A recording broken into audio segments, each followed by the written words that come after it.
My name is David Akana. I am the Director of Programs of Mongo Bay Africa.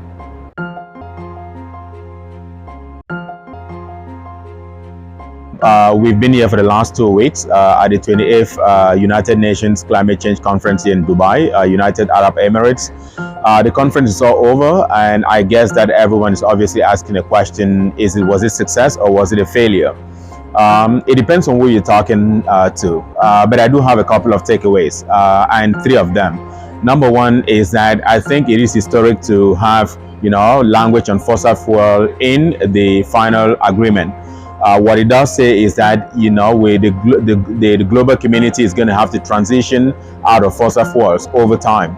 Now, what time? It is not mentioned in the document, but at least the fact that you do have, fossil fuel in the final agreement is a major historic outcome.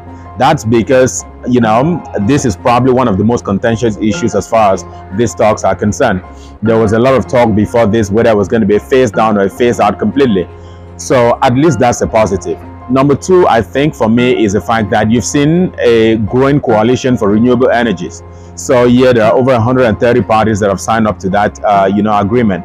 What that simply means here is that between now and 2030, you're likely going to see more economies being forward by renewable energies, which is a positive. You'd have to say that. I think number 3 thing, of course, is that you've seen also, great movement with respect to methane and other non-greenhouse gas emissions. Remember, methane is even more dangerous as a gas than, the carbon and other, substances that cause climate change. So the fact that you saw, greater pledges at this COP to be able to, sort of tackle methane and other greenhouse gases is a positive. So in my view, those are the 3 critical things. Now, again, if you want to say that on finances, you could possibly say that the fact that you had at least, an agreement on the loss as damage fund, operationalizing it and capitalizing it to maybe somewhere around 800 million US dollars, you could argue that that's progress. But again, if you look at where the needs are and what we have here or what we had here, then you would argue that that's just like a drop in the ocean. So in my view, those are the 4 critical takeaways from this conference. But that's a good question, because remember that this is a science-driven process, right? The science is telling us that you need this level of ambition and this level of funding for you to be able to achieve or stay within the reach of 1.5 degrees Celsius. That's pre or before industrialization. Remember, this is a science-driven process. This is not an economic process. It's not a political process. Of course, that's critical to the overall thing. So I think why you see a lot of disappointment, particularly from the civil society organizations, and you even heard it from Samoa, this is from the Alliance of Small Island States, say that, the actions that we've taken here do not in any way contribute to us achieving that goal, which is 1.5 degrees. So what that simply means is that for many people, it's very disappointing. Now, remember, for as much as we may celebrate the fact that we have fossil fuel in the final document, what it tells us is, first of all, again, it's just transitioning out of fossil fuels. It's not phasing out completely from fossil fuels. There are many who are arguing that there is no way you're going to achieve 1.5 without completely stopping fossil fuels.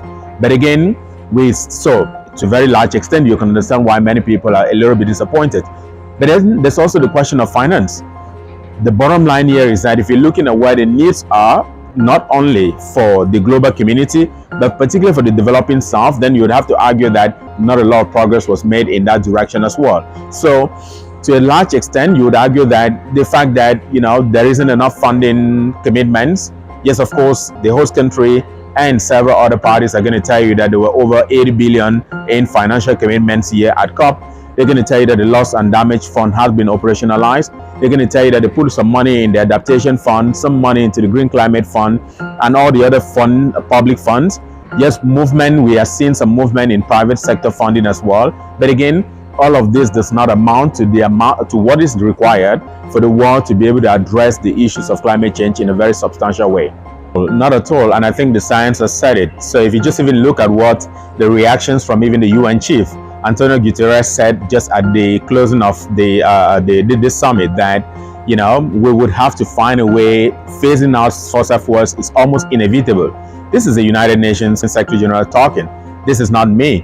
What that simply tells you is that, to a very large extent, Yes, we may sit there and celebrate the fact that there's language about transitioning out of fossil fuels, but as science is saying, as some politicians are saying, and I think you heard Samoa from the Alliance of Small Island States speak, again, we are far from, achieving the sort of outcomes that allows us to stay within the 1.5 degrees. As a matter of fact, even if you had Simon Steele, the UN climate head, what we are understanding is that, the number of actions, whether it's a global stock take, the number of actions that are, a combination of the NDCs, which are the country actions to be able to address this issue, we're still far from the, what is required for us to be able to stay within 1.5. But can we say that we made progress? Yes, of course. Remember that it is a multilateral process, whereby all countries have to come together and agree on movement based out of consensus. It is difficult. It is an extremely difficult and daunting process.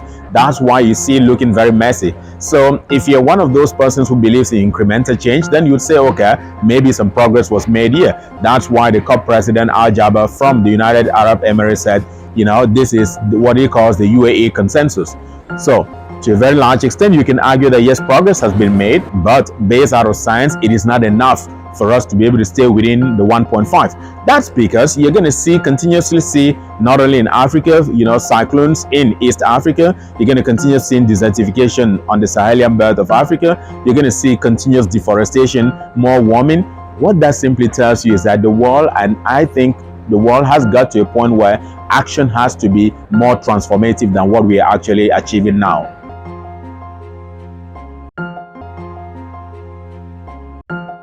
That's a very good question. So remember that Africa came into the conference saying that they wanted more money for adaptation, that they needed more money to be able to cope with loss and damages, and of course, an ambitious outcome.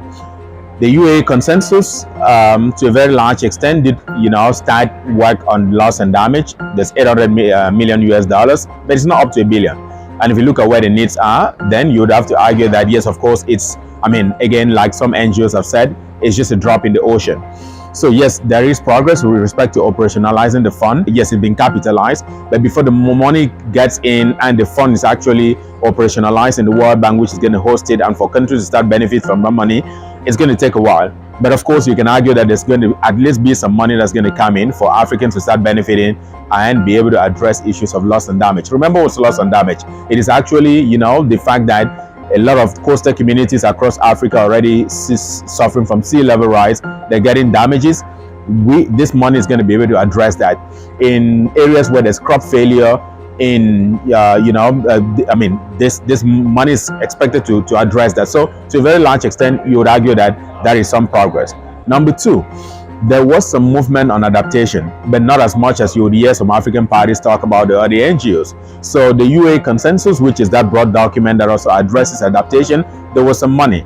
But again, remember that the adaptation needs of Africa and the global south overall are immense. And so if you're just looking at what was pledged here in the United Arab Emirates at COP28, you would sort of argue that it is not enough money to meet the adaptation needs of Africa. Now, of course, you would argue that this is just the beginning of the process, or maybe a continuation of the process. And so as we move forward, the likelihood is that you continue to see more pressure from African governments to be able to go in that direction. However, you would argue that, remember the spatial drawing rights, which is this whole arrangement whereby multilateral development banks have to be able to have a system in place whereby they wanted regional banks to be able to have more power with respect to that.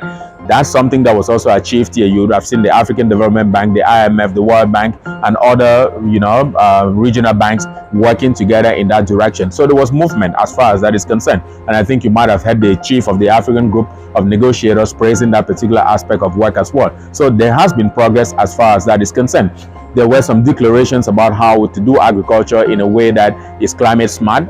There was progress and some investment in that direction as well. So there is progress. And you've also seen, some African countries joining the methane coalition because, again, remember that a lot of methane comes out of agriculture and livestock, which is a lot of activities that are undertaken on the African continent. So to a very large extent, you would argue that there was progress as far as these other areas are concerned. So the UAE consensus actually has some positive outcomes for Africa, but of course it's not enough. Remember that there has been a huge debate in Africa.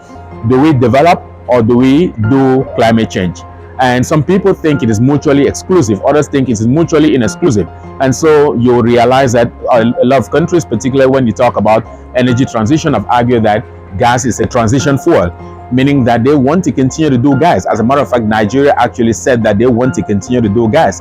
That's because they're looking at their development needs, which means that for you to power Africa in a way that allows Africa to be able to transform its economy, you absolutely have to use gas based out of what some people are saying. Now, that's not necessarily climate friendly. And so how you manage both, obviously going forward, is going to be very critical with respect to Africa's positioning and contribution to the overall equation of climate change, which affects everybody.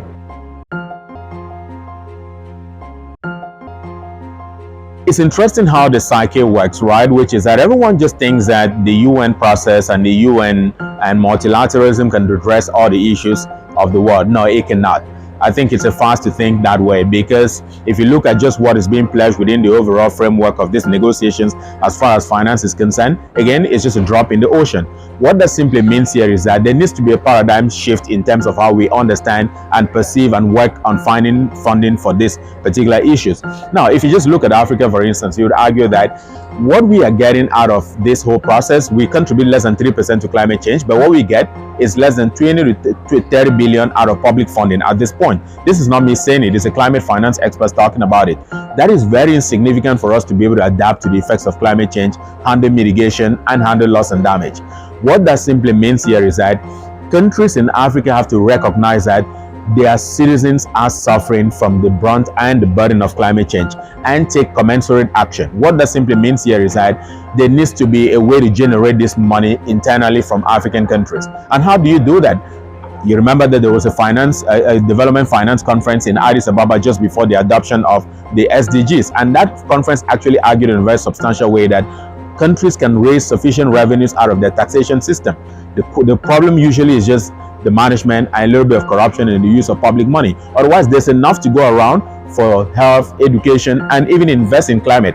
Last point, I think it's important here, which is that the private sector holds immense amount of money, in trillions actually, that if well canalized and if well, if the collaboration is done between the public and the private, then we can leverage and mobilize trillions of dollars to invest in climate issues. So I think that there has to be substantial thinking with respect to how you move forward as far as leveraging public funding and using private funding, but most importantly, leveraging domestic funding to address our issues. Because as a matter of fact, we suffer this the most. The farmers who are not being able to have their crops anymore, or even know when they have to plant, right?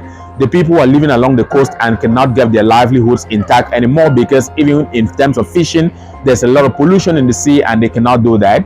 In terms of how many houses are being, affected when cyclone hits or when flooding hits, as we saw in East Africa or in the Horn of Africa this year, we are the ones bearing the burden, which simply means that we have to find a way to address these issues and not necessarily depend on others. And by the way, if there's any lesson to be drawn in terms of overseas development assistance over the last 50 years, then we have to draw lessons from that and say maybe it's time for us to be able to do things a little bit differently.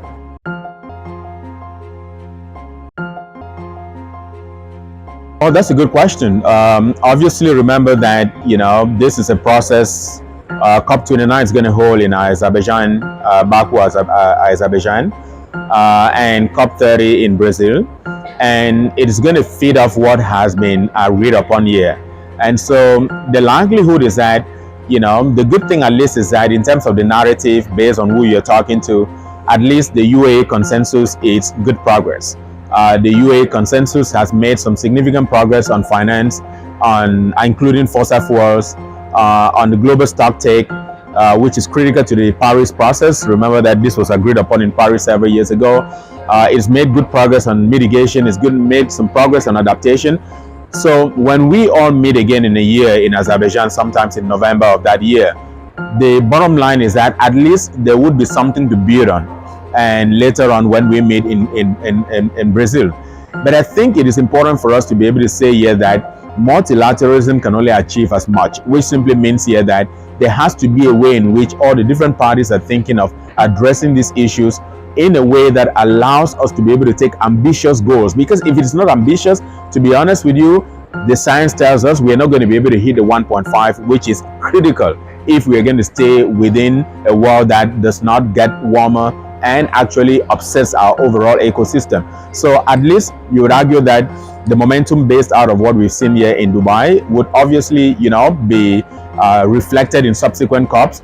But again, the world needs to step up if it actually wants to stay within 1.5. And that's not me saying it as an observer or journalist working on these issues in the last, 2 decades. It's based out of the science. It's based out of what some of the politicians are saying here. So obviously, it's good momentum. But again, we have to be realistic that what has been agreed upon here is nowhere close to what the science is telling us with respect to keeping staying within 1.5 degrees.